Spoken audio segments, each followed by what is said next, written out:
Magandang araw Pilipinas, narito po ang latest weather today forecast. Update po muna tayo sa mga binabantayan nating bagyong si Tino at itong tropical storm sa labas ng ating PAR mula sa nilabas natin Tropical Cyclone Bulletin. Sa ngayon po, nag-intensify ito kaninang 2 a.m. into a tropical storm category at meron na itong international name na Fung Wong.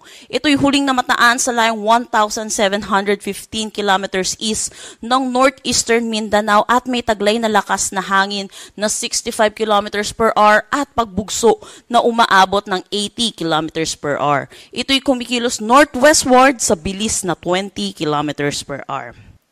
Para naman sa magiging track na itong si bagyong tatawagin nating uwan pag pumasok ng ating PAR, nakikita natin posible ito mag-intensify into a severe tropical storm category bukas po at nakikita din natin, posible rin ito rin bukas mag-intensify into a typhoon category bago pumasok ng ating Philippine Area of Responsibility.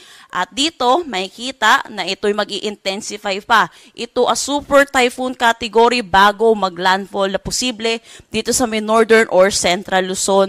At dahil sa interaction niya sa ating kalupaan, bahagya po siyang ihina bilang isang typhoon category. Pero para sa mga kababayan po natin, ang typhoon category ay malalakas pa rin po ang mga hangin na dala po nito. So wag po tayo magpakampante at earliest po, Friday po, sana naghahanda na po ang ating mga kababayan dahil posible na po tayo magtaas din ng mga tropical cyclone wind signal, storm surge warning at mga gale warning pagdating po ng Friday evening or Saturday po. So yun po para sa mga kababayan po natin, lalo na dito sa Luzon, iba yung pag-iingat po para po dito sa magiging next po nating bagyo. At sa mga kababayan po natin dito sa Kabisayaan, posible din po makaranas din po sila. Kung magiging malawak po itong bagyo po natin, posible po mahagip din po sila ng mga rain vans. So makakaranas din po sila ng mga kalat-kalat na pag-ulan at mga malalakas na bugso ng hangin. Para sa update natin dito sa bagyong si Tino, tuluyan na itong lumabas ng ating Philippine Area of Responsibility kaninang madaling araw, 12:30 a.m. po, at patuloy na itong kumikilos palayo ng ating bansa. Pero sa ngayon, kahit nasa labas na ito ng ating Philippine Area of Responsibility, dahil sa kanyang kalawakan, meron pa rin tayong tropical cyclone wind signal na nakataas dito sa may Kalayaan Islands. Para naman sa magiging panahon natin ngayong araw dito sa ating bansa, inaasahan po natin dulot netong trough or yung extension netong si bagyong si Tino, posible pa rin ang mga kalat-kalat na pag-ulan dito sa may Palawan, pati na rin dito sa may Occidental Mindoro. At kung makikita natin sa satellite imagery natin, meron tayong mga kumpol ng kaulapan dito sa may Aurora at Quezon. Kaya dulot pa rin netong trough netong si bagyong Tino, yung extension po niya, mataas din ang tsansa ng mga kalat-kalat na pag-ulan dito.